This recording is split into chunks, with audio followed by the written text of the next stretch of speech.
James, you've written a great deal about how America's political elite sells war to the public in the middle of a deepening economic crisis and continuing war in Afghanistan. Would it really be possible to sell the idea of intervention in Syria now, or even a full-fledged war with Iran? I think that question almost approaches it from the wrong way around, because I think if there's anything that the Afghanistan and the Iraq war especially showed us, it's that there's very little that the establishment even has to do in order to sell a war to the public anymore. I don't think they're even necessarily trying that hard to sell some of these conflicts, and especially when it came to the Iraq war. Of course, we saw the largest protests in the history of the world, the largest anti-war protests that happened before the attack even began, that were completely and utterly ignored by the corporate media that's, of course, in the back pockets of the government and the corporations in that fascistic network that comprises the military media government dominance of society at this stage. So I think really at this point it's a question of what can be done to stop this juggernaut, this behemoth of the military, industrial, government, media, finance networks that benefit from these wars.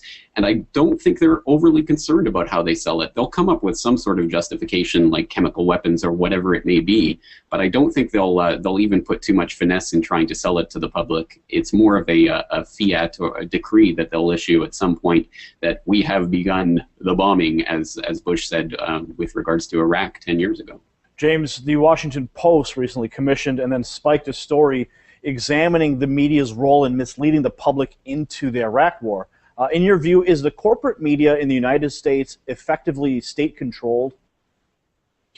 I think there can be no question about the state government slash media conglomeration that is developed. I think the only question is who predominates in that relationship and to what degree. I think that the corporate media is self-evidently in bed with the government in numerous different ways, and of course we can look at the connections of some of the largest military contractors to some of these corporations that then fund the media that also benefit from the government.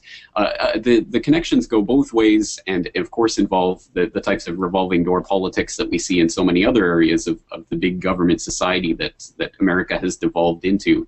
So I think there's no question that there is an absolute wedding of media and government, so that really what we see is that the main Washington bureaus, etc., are nothing more than just stenographers for the White House, and it's quite a tragic point to arrive at, especially in a country that's had such an at the very least the best possible hope for in human history for the potential for a truly free society. To see it devolving to this point is truly painful. James, we're talking about the national media here, and you've broadcast from Japan for several years now. From your perspective, how would you rank the media freedom here in the United States? It's difficult to say, because in comparison to other countries, I can't say it's necessarily much worse, especially when you look at something like, for example, the Japanese media. They have a system of kisha clubs here, which are basically press clubs that you have to play ball and play nicely with the authorities in order to get into these clubs, in order to gain access to key politicians and key press conferences. So it's a completely top-down controlled system, whereas that type of top-down control is not so overt in the American system, although it certainly still exists in various different forms. And of course you still have the White House press club and their White House dinners, etc., that the press get invited to and get to backslap and elbow rub with the Washington elite. So I think that there are a lot of over-the-table and under-the-table transactions that go on in the U.S. media, just like in every other part of the globe.